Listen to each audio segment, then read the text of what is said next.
Hola, ¿cómo están? Mi nombre es Adriana Méndez, estoy aquí desde Argentina.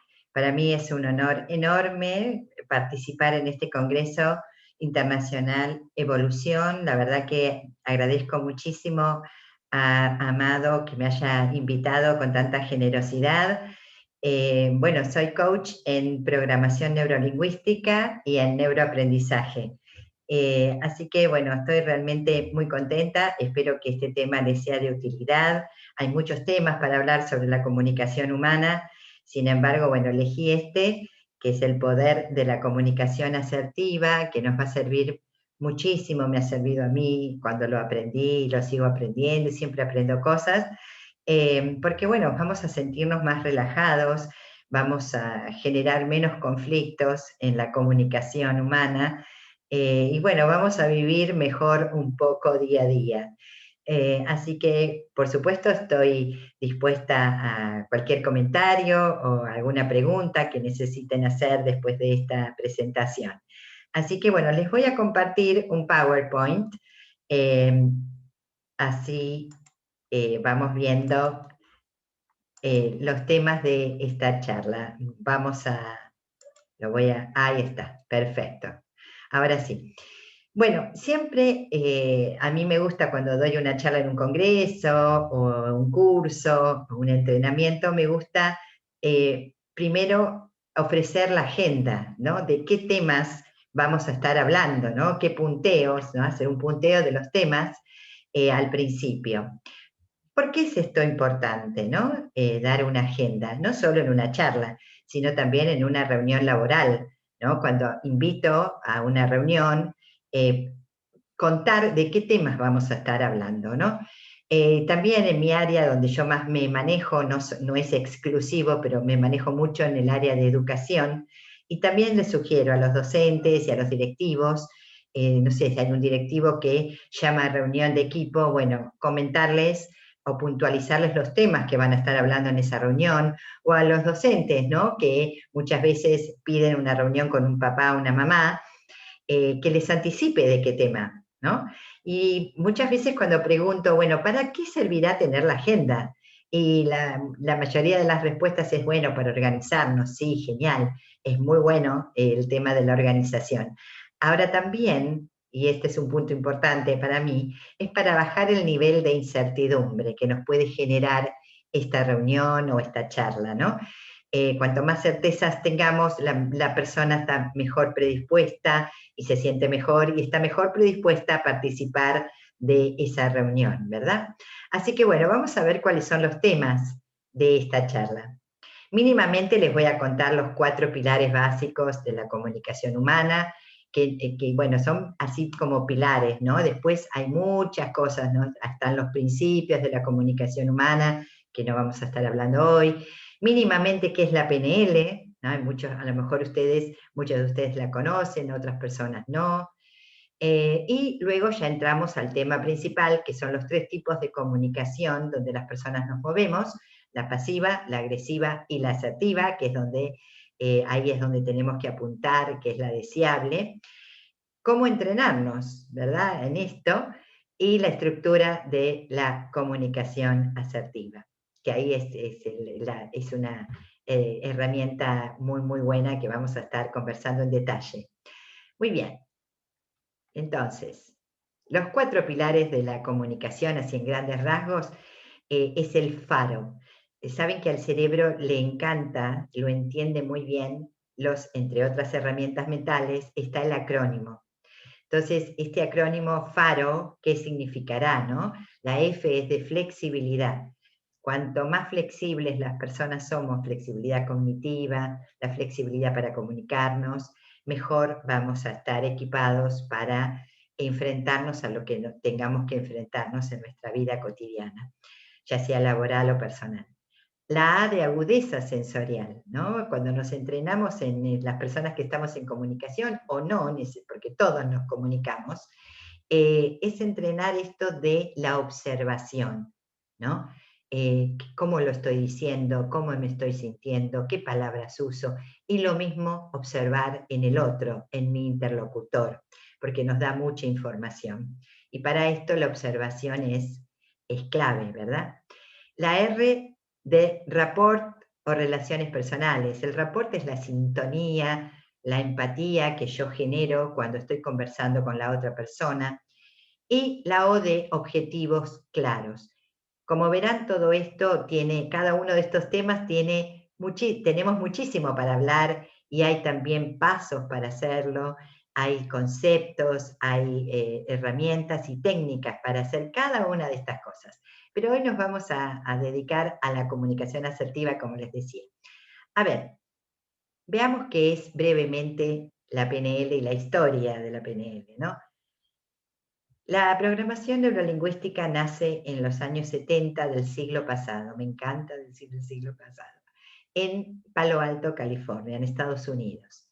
Sus creadores fueron Richard Bandler y Grinder, y John Grinder, y ellos, que después hay muchísima gente que ha hecho muchísimas contribuciones, gente muy prestigiosa, científicos, ¿no? De la talla de, por ejemplo, el antropólogo Gregory Bateson, y ahora les voy a contar qué fue lo primero que estas dos personas, Bandler y Grinder, observaron, ¿no? Que son los tres grandes pilares teóricos de la programación neurolingüística, y que después, bueno, hay muchísimas personas que han hecho hasta el día de hoy enormes aportes y contribuciones a esta disciplina.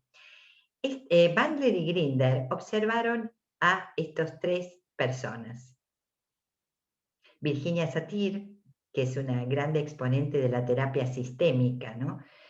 A mí me encanta lo sistémico, tiene muchísimo que ver, por supuesto, esta disciplina, porque toma a la persona en su totalidad, no somos compartimentos estancos, ¿no? Las emociones por un lado, los pensamientos por el otro, el cuerpo por otro, está todo muy unido, es un sistema, que nosotros luego interactuamos con otros sistemas o subsistemas, que serían, por ejemplo, la pareja, los hijos, la familia, los amigos, y que además estamos con, todo esto está dentro de otro sistema, que puede ser una ciudad, una región, bueno, un país, etcétera, ¿no? Todo está unido realmente. Somos un sistema dentro de otro subsistema y así vamos armando hasta llegar al mundo. Así que a mí me encanta, Virginia Satir ha sido una enorme terapeuta, enorme con respecto a la terapia sistémica. El otro pilar y la otra persona a la que Bandler y Grinder observaron fue a Fritz Perls, el creador de la terapia gestáltica. Y a la otra persona, Milton Erickson, ¿no? Un enorme hipnoterapeuta, bueno, que él ha sido, la terapia ericksoniana es muy conocida en la terapia sistémica. ¿Y qué pasó? Observaron a estas tres personas, Bandler y Grinder, los creadores de la PNL, y observaron que, a pesar de que no se conocían entre sí, estas tres personas usaban herramientas y técnicas parecidas para lograr en sus pacientes cambios bastante rápidos y duraderos y profundos. Y a partir de allí, esto se lo simplifico por supuesto, empieza esta disciplina, la creación de la programación neurolingüística. La palabra programación tiene que ver con nuestros programas mentales, de allí su término, ¿no? Los hábitos que nos vamos armando las personas y que a partir de ellos nos comportamos, ¿no? De acuerdo a todos los programas mentales, los hábitos que vamos adquiriendo a lo largo de nuestra vida. La palabra neuro tiene que ver con los sentidos, todo lo que tenga que ver con la neurología del ser humano. Y lingüística, bueno, desde ya con el lenguaje, tanto verbal como no verbal, que ambos son muy importantes. Así que básicamente les di un pantallazo mínimo de lo que es la PNL y que hay muchas definiciones, ¿no? Para esta disciplina. Sin embargo, la que por ahí más me gusta es el estudio de la estructura subjetiva de la persona. Así que bueno, continuamos. Ahora sí, de lleno, nos vamos a adentrar en el tema que es la comunicación asertiva. Hay tres estilos grandes, estas son generalizaciones, donde las personas nos movemos. La pasiva, la comunicación pasiva, la comunicación agresiva y la asertiva, que es la que está en el medio. Ahora vamos a ir viendo cada una de las características de estas tres maneras de comunicarnos. Les cuento algo antes, que la mayoría de las personas nos movemos en estos tres tipos de comunicación. No hay nadie que pueda comunicarse en forma asertiva el 100% del tiempo, ¿no? No sería muy humano. Y no sé, creo que ni siquiera los monjes zen, ¿no? Quizás ellos, no lo sé. Creo que tampoco sería tan así, porque, bueno, es natural, que ahora vamos a ver, estar a veces en la comunicación pasiva y a lo mejor hasta nos convendría, y también en la parte agresiva, ¿no es cierto? Ahora, el tema es cuál sería el porcentaje, ¿no? Después de que ustedes vean las características de cada una de ellas, un buen ejercicio inicial es ver qué porcentajes tengo yo de cada una de ellas en mi vida cotidiana. ¿Mm? Tengo 30% de pasiva y a lo mejor un 50% de agresiva y el resto asertiva. Bueno, está muy bien eso reconocerlo y después, bueno, a ver cómo aumento el porcentaje de la comunicación asertiva, que ahí sería el entrenamiento, digamos, ¿no? Pero reitero, ninguna persona puede comunicarse en su vida 100% en forma asertiva. Pero antes de ir ahí, quiero contarles, antes de ir a las características de estos tres tipos de comunicación, quiero contarles qué le pasa a nuestro cerebro cuando nos comunicamos, ¿no? Con estos tres tipos de comunicación. Se los voy a contar en forma muy sucinta, ¿verdad? Porque fíjense que el cerebro es la estructura biológica más avanzada conocida hasta ahora y tiene una complejidad enorme, como ustedes se imaginarán. Y hace unos 20, 30 años, no más, un poco menos quizás de 30, gracias a la tecnología y al uso de las imágenes, se ha podido observar qué sucede en nuestro cerebro en una persona viva, porque hasta ahora todos los estudios que se habían realizado del cerebro han sido en personas fallecidas.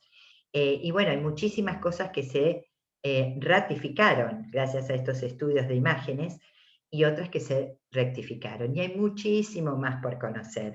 Nuestro cerebro es de una complejidad realmente tremenda. Así que les voy a contar brevemente qué sucede cuando nos comunicamos. Viene un estímulo del exterior, ¿no es cierto? Cualquiera sea.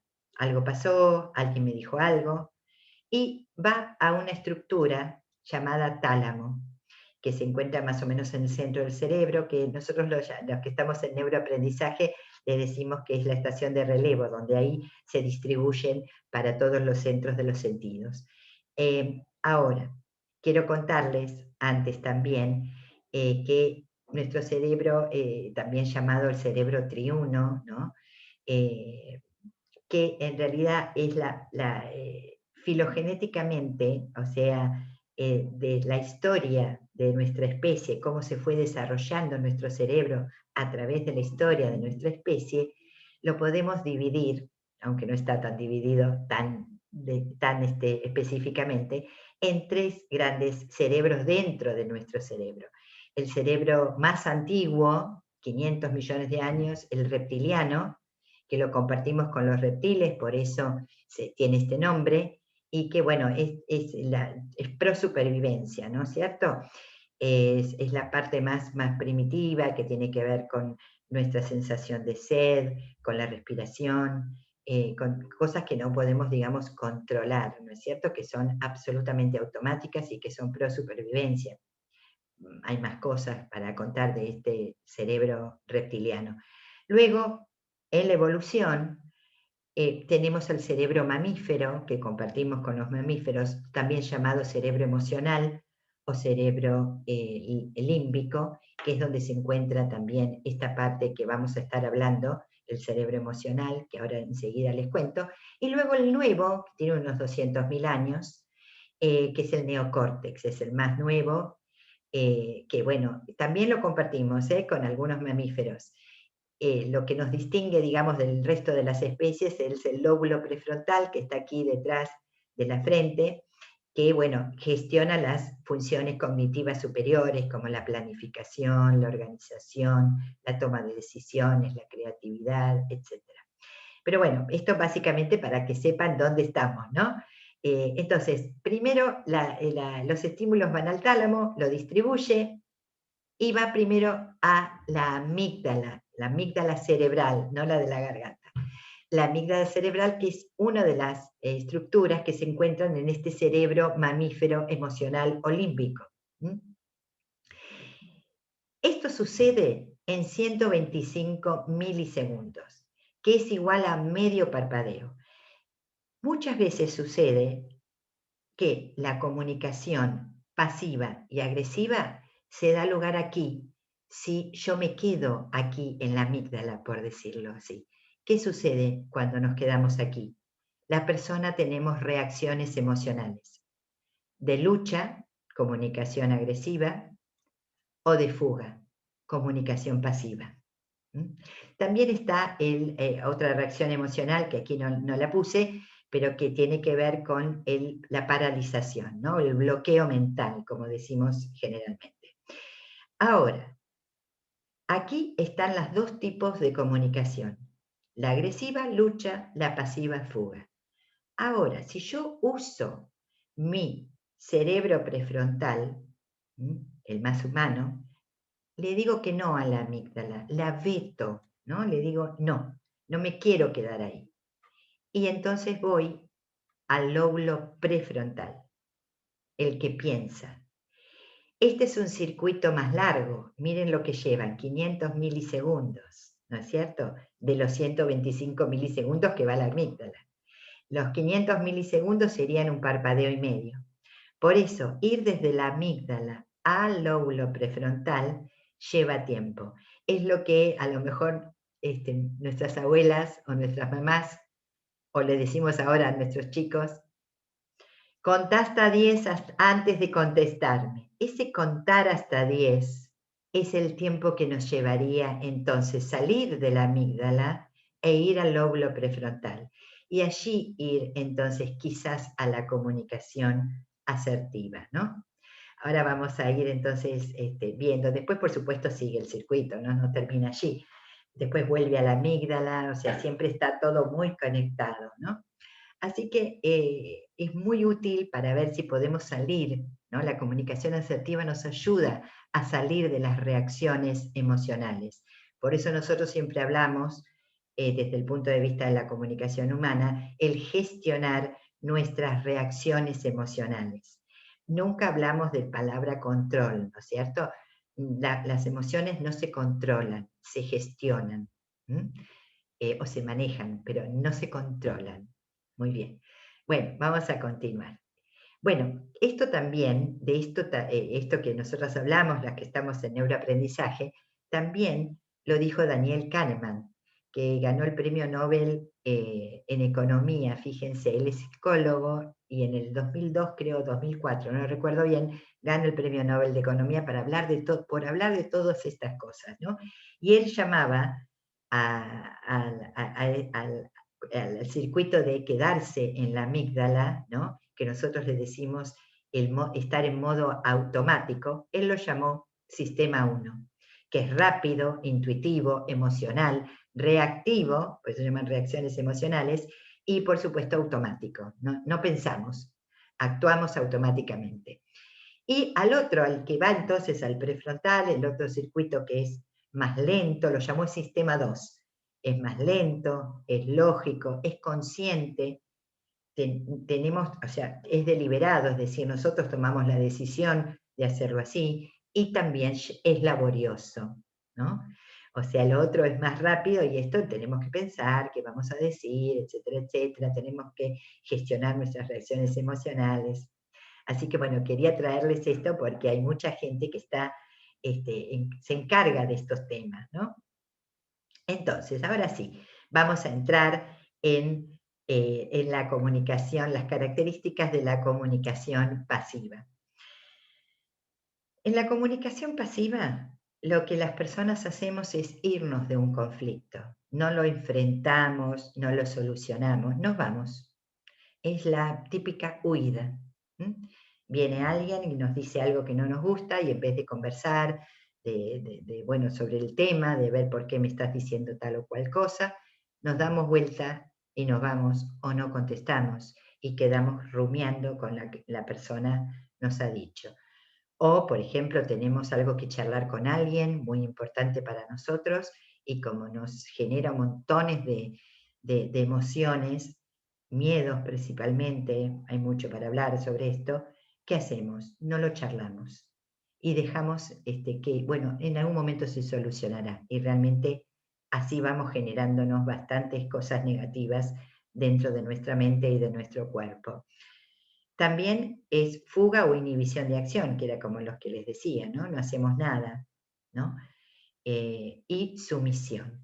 Vieron que en esta comunicación la palabra que más se utiliza es la victimización, o sea, la persona se siente víctima de la situación, ¿no? Y por ende no actúa, ¿no? No puede actuar. No es que lo hace a propósito, no puede actuar.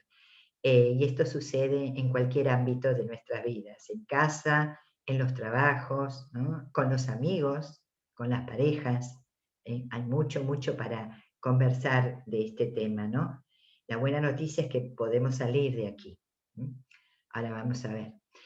Luego, ¿qué sucede? Miren, cuando la persona está mucho tiempo en una comunicación pasiva, ¿no? Sintiéndose víctima de la situación, sintiéndose que no es respetada, que se siente mal frente a los demás, que se siente como un felpudo del otro, eh, por lo general culpa a los demás de sus pesares, porque la persona que está en la comunicación pasiva no se encarga de sus asuntos, no puede, que era lo que les decía yo, no actúan, con lo cual, sin querer, echa la culpa a los demás de de todas sus pesares, de todas sus preocupaciones, de todas sus cosas que les va mal, precisamente por esta inhibición de acción que tienen, ¿no? No actúan frente a lo que les está pasando. Cuando esto dura mucho tiempo, muchas veces sucede que la persona obviamente se cansa y es como un volcán que van armando dentro de ellas y en algún momento explota ese volcán y van hacia a la otra escala, ¿no? Al otro lado de esa escala, de esa que les mostraba yo en la imagen, ¿no? De esa balanza, y se van a la comunicación agresiva. ¿Mm? Esto sucede. O hay personas que ya tienen el hábito, porque lo aprendieron así, el hábito de comunicarse en forma agresiva. Esto es importante, lo que le quiero decir, que tanto la comunicación pasiva como la agresiva y también la asertiva se aprende. ¿Sí? No es que la persona nace con estos tipos, alguno de estos tipos de comunicación. Vamos aprendiéndolo a lo largo de la vida. Y así como aprendemos a comunicarnos pasivamente o agresivamente, podemos desaprender y comunicarnos en forma asertiva la mayor cantidad del tiempo posible. ¿M? O sea que esto se puede desaprender y aprender. Así que bueno, sigamos un poco con la comunicación agresiva entonces. ¿Qué es? Hay una lucha defensiva, ¿no? Me siento atacado por otra persona y lo que hago es defenderme. ¿Cómo? Atacándolo, etiquetándolo. Vos sos esto, vos sos los adjetivos negativos, feos, por supuesto, insultándolo y en su parte más aguda agrediéndolo físicamente, ¿no? Que lamentablemente vemos mucho en estos días. Así que bueno, esa es una de las características de la comunicación agresiva. La persona muchas veces quizás han escuchado, o a lo mejor ustedes, de ustedes mismos, dice cosas como, bueno, mira, yo soy así, si te gusta bien y si no, ahí tenés la puerta, búscate a otro o búscate a otra, o aquí se hacen las cosas como yo digo, esta cosa muy de autoritarismo, usa mucho el sarcasmo, ¿no?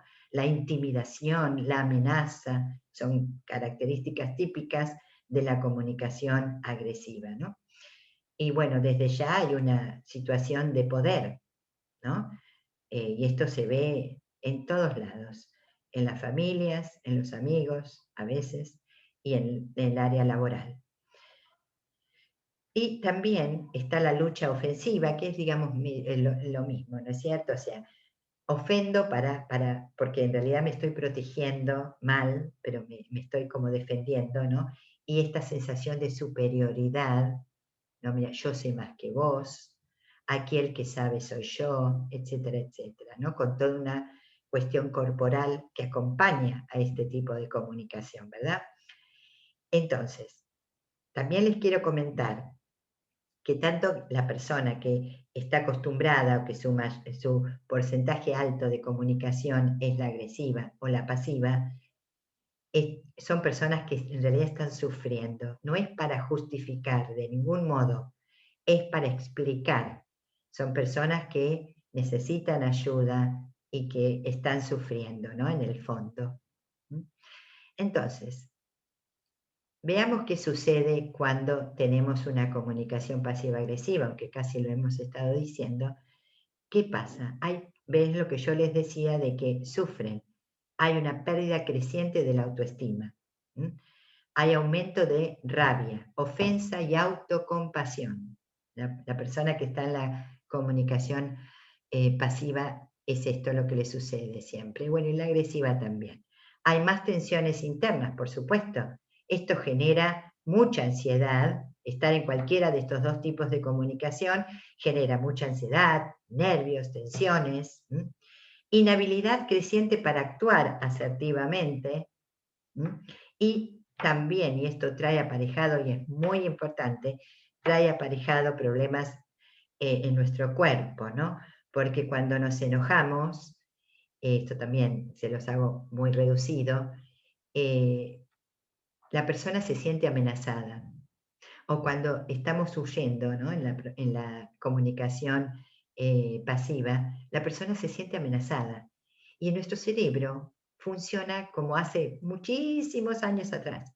Ve una amenaza, detecta que hay una amenaza, aunque no esté el tigre ahí amenazándonos en la sabana africana, ve la amenaza y el cerebro inmediatamente pone todo a la disposición para lidiar con esa amenaza, ¿no? Entonces, lucha o huye. Y eso inmediatamente libera cortisol en la sangre. Esto también se los cuento rápido. Para lidiar con esa amenaza, ¿no? Con lo cual va mucho cortisol, va mucha sangre a los miembros inferiores, a los brazos para poder correr si voy a huir, o a los brazos para poder luchar si necesito luchar, con lo cual no hay mucha sangre ni oxígeno en el lóbulo prefrontal, que es con el que pienso, con el que puedo tomar mejores decisiones. Entonces, todo esto sucede en milisegundos. Ahora, si yo sigo reiteradamente enojándome, entristeciéndome por algo que, o sea, tanto en la comunicación pasiva como agresiva, y lleno mi cuerpo regularmente de estas hormonas como el cortisol y los glucocorticoides, etcétera, que son útiles para un momento, pero si yo lo hago en forma reiterada, me voy a enfermar. Así que fíjense la importancia que tiene aprender a comunicarnos en forma asertiva cada vez más. No está mal que nos enojemos. Muchas veces está bien, o sea, nos sirve. El tema es cuánto tiempo yo logro gestionar ese enojo, ¿no? Y revertirlo. Y tampoco está tan mal huir a veces de un conflicto, a veces hasta es conveniente huir, porque, bueno, dependerá de la circunstancia, pero no hacerlo en forma que se convierta en un hábito en nuestras vidas, ¿no? Deben conocer quizás a alguien, lo que nosotros acá en Argentina llamamos enojoso, ¿no? Que se enoja con mucha facilidad, ¿no? Que su manera de comunicarse es con el enojo reiterado y así en forma automática, o muchas personas que no logran gestionar mejor sus vidas, ¿no? O sea, la forma pasiva. Así que, o ustedes mismos, ¿no es cierto? Así que bueno, eso es más o menos un pantallazo de lo que nos sucede en este tipo de comunicación. Entonces ahora veamos qué será la comunicación asertiva, que es la que está en el medio, es a la que donde debemos apuntar, ¿no? La persona que se comunica en forma asertiva, ¿qué es? Puede expresar sus deseos, sus pensamientos en forma calmada y clara. Lo que a veces cuesta más es en forma calmada, respetándose, respetando sus propios pensamientos, sus deseos y comunicándoselos a la otra persona. Y también porque es un derecho. Yo tengo el derecho de pensar lo que yo quiera, de expresar un deseo, por supuesto, de hacer alguna acción, siempre que sea en forma respetuosa y que no moleste a los demás. Tengo ese derecho. Y también lo tiene la otra persona. Entonces, cuando yo expreso lo que pienso y deseo en forma clara y calmada, también le voy a dar lugar a la otra persona luego que me cuente sus pensamientos, lo que piensa sobre lo que acabo de decir y sus deseos, porque el otro también tiene ese derecho. ¿Mm? Entre la asertividad es saber poner límites, que es otro derecho. ¿Mm? Saber decir que no a algo cuando no quiero. ¿Mm?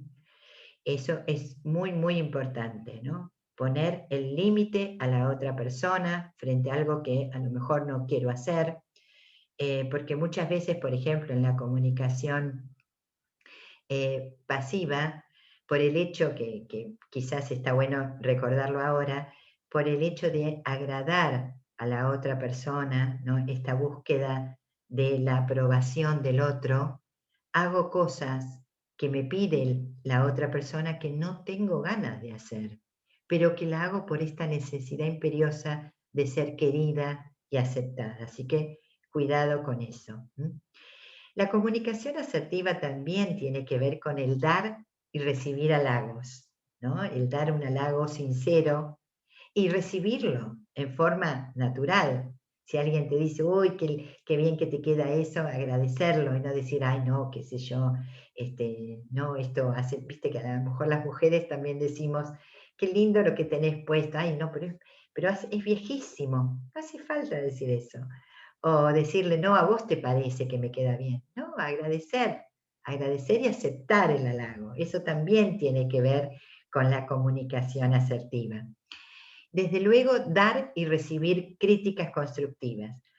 Y en este punto es donde aparece la estructura de la asertividad, ¿no? No solamente para contar algo que quiero contar, sino para precisamente dar un buen feedback al otro, porque estamos todo el tiempo dando y recibiendo feedback, ¿no? Una devolución de las demás personas, ¿eh? Todo el tiempo. Entonces, sirve muchísimo para esto, ¿no?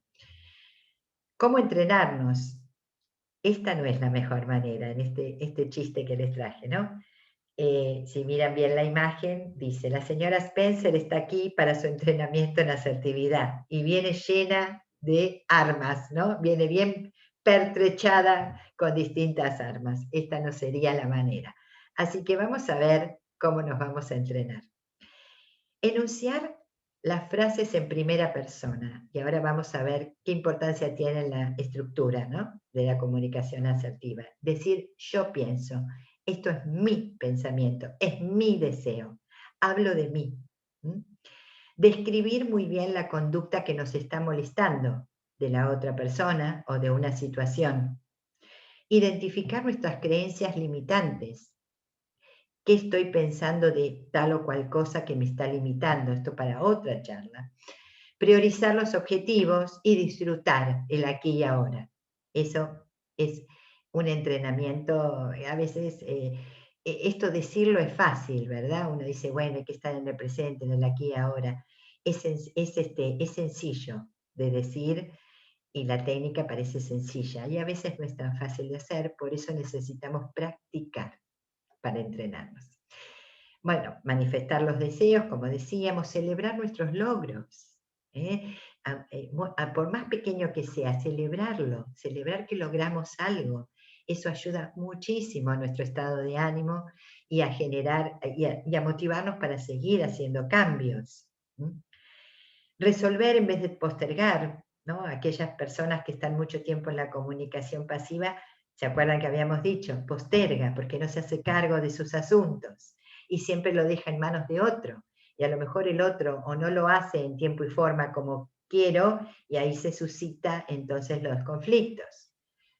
Y confiar en nuestras capacidades. Por eso es muy importante hacer una lista de nuestras fortalezas, nuestras cualidades y también de nuestras debilidades, en qué áreas yo tengo que mejorar. Y aquí vamos entonces de lleno a la estructura, ¿no? Si nosotros logramos, eh, hay que practicarlo, hacer dar una devolución o tener una conversación difícil con alguien, practicar esta estructura nos va a ayudar un montón. Lo primero es contar la evidencia de lo que te quiero contar, valga la redundancia, la evidencia. Y ahora vamos a ver ejemplos. Luego el sentimiento que me causa esta evidencia que estoy observando. Luego la necesidad que tengo de contarte este sentimiento y esta evidencia. Y por último, solicitar una ayuda, solicitar cambiar entre ambas partes algo que no está funcionando. Evidencia, sentimiento, necesidad de lo que te quiero contar y solicitud de cambio. Veamos un ejemplo. Miren esto. Pedro, no sé, alguien le da una devolución a un colaborador llamado Pedro. Pedro, estoy harta de que siempre llegues tarde. Estás siendo desconsiderado con el resto del equipo. Esta es una interacción agresiva, por más que no parece, quizás. Estoy harta, ¿no?, de que siempre llegues tarde. Y vos sos un desconsiderado. La persona, frente a esta frase, esta manera de decirle lo que está pasando, la verdad que se siente amenazada y va a retraerse. O va a contestar mal, va a luchar, o se va a retraer y por ahí se calla, no dice nada, pero todo lo que le pasa se queda por dentro y le va a hacer mal. Y la agresión también hace mal, como hemos visto. Con lo cual esto, para que la persona cambie de actitud por algo que quizás tenga que cambiar, como es quizás llegar a tiempo, la verdad que no, a lo mejor lo hace, pero de muy mala gana, y no va a resultar en el largo plazo. Vamos a ver cómo sería decirle lo mismo en esta estructura de la asertividad. Fíjense qué distinto. Pedro, vi que hoy llegaste a las 10:35. Según lo que he registrado, es la tercera vez en la semana que te veo llegar tarde. No es siempre. Ojo con los siempre y los nunca. No es siempre. Llegaste tarde estos 3 días. Esto es evidencia, con lo cual la persona no puede cuestionar la evidencia. ¿Mm? Cuando veo esto, yo me siento tensa, hablo de mí, yo me preocupo. ¿Sí? ¿Por qué? Y aquí viene la necesidad de contarte, de darte esta devolución. ¿Por qué? Necesito coordinar temas con vos y no te veo. Y ahí me pongo preocupada, me pongo tensa. Siempre las emociones son las mías, nunca las del otro. Hablo de mis emociones. Luego viene la solicitud de cambio. Me gustaría que conversemos esto más a fondo para encontrar algo que funcione, ¿qué opinás?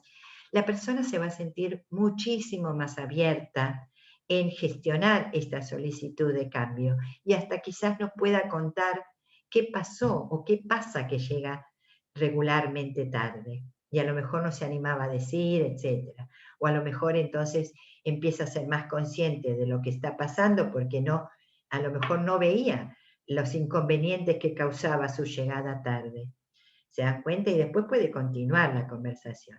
Ahora, fíjense la diferencia, además de sustancialmente en el contenido hay una enorme diferencia, pero también en la cantidad de palabras y en el tiempo.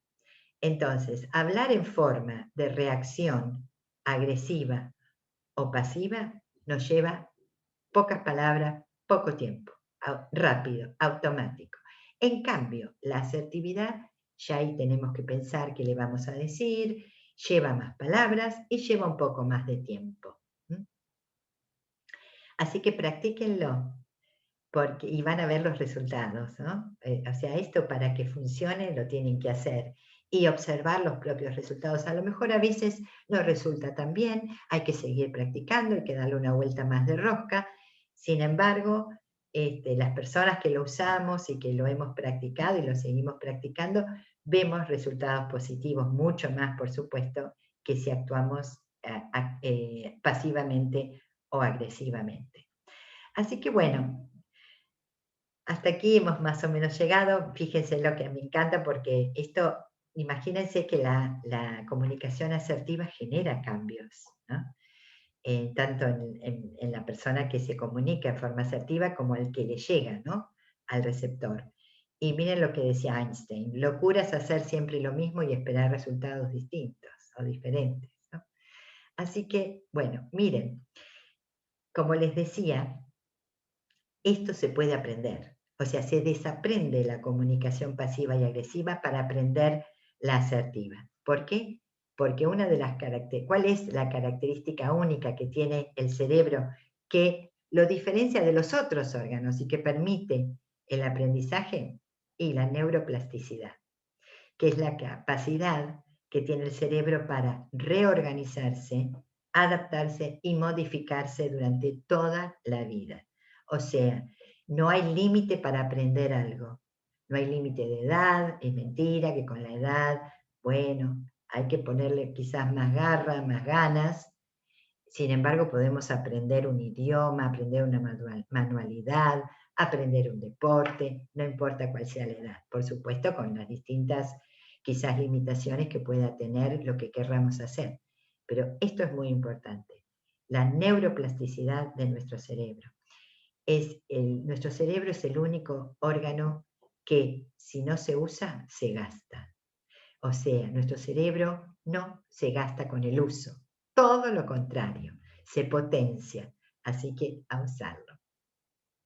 Bueno, ¿qué factores favorecen la neuroplasticidad? ¿Qué cosas podemos hacer para generar aún más neuroplasticidad? Actividad física, educación cerebro-compatible, nutrición, descanso, interacción social, a pesar de que ahora, bueno, con algunas restricciones por el tema de la pandemia, sin embargo, tenemos las pantallas para comunicarnos, aunque no es exactamente lo mismo, pero tenemos esta posibilidad. Y por supuesto, los factores que la dificultan son la mala nutrición, por eso mucho ojo con los niños, ¿no? Hay que hacer mucho ahí, ¿no? En cada país. Nosotros tenemos muchos niños en la pobreza y hay que poner un punto ahí. Bueno, educación deficiente, desde luego, poca o nula actividad física, pocas horas de descanso, hábitos tóxicos y poca interacción social. Esto simplemente para que ustedes tengan un pantallazo de lo importante que es el uso adecuado de nuestra unidad cerebro-mente y cuerpo, desde luego, y espíritu, porque esto también tiene mucho que ver. Así que bueno, sí, les dejo para finalizar una frase de Viktor Frankl, que a lo mejor ustedes conocen, ¿no? He escrito muchos libros, pero uno de los más famosos es El hombre en busca de sentido. Y él decía, si no está en tus manos cambiar una situación que te produce dolor, siempre podrás escoger la actitud con la que afrontes este sufrimiento. Así que creo que la comunicación asertiva tiene también bastante que ver con esto, ¿no? Porque vamos a estar mejor equipados para resolver un problema, para resolver lo que nos toque resolver. La comunicación asertiva no va a impedir que tengamos problemas ni conflictos. Lo que va a hacer es que vamos a estar mejor, insisto, mejor equipados para resolverlo, para enfrentarlo. Así que siempre les deseo esto, ¿no? Elijamos el lado feliz de la vida, a pesar de todo lo que nos puede estar pasando. Y busquemos ayuda si no podemos solos. No sé, un coach, un psicólogo, un amigo, un sacerdote, la religión que quieran, el rezo, es tan sanador. Así que si no podemos solos, busquemos ayuda. Bueno, hasta aquí llegó mi charla. Espero que les sirva. Muchísimas gracias por estar allí. Así que bueno, estoy dispuesta bueno, a contestar alguna duda, alguna inquietud, lo que ustedes crean necesario. Y vuelvo a agradecer a Amado Esaine por esta invitación y que disfrutemos de este congreso. Les dejo un beso enorme a todos, ¿no? Y mis mejores deseos. Adiós.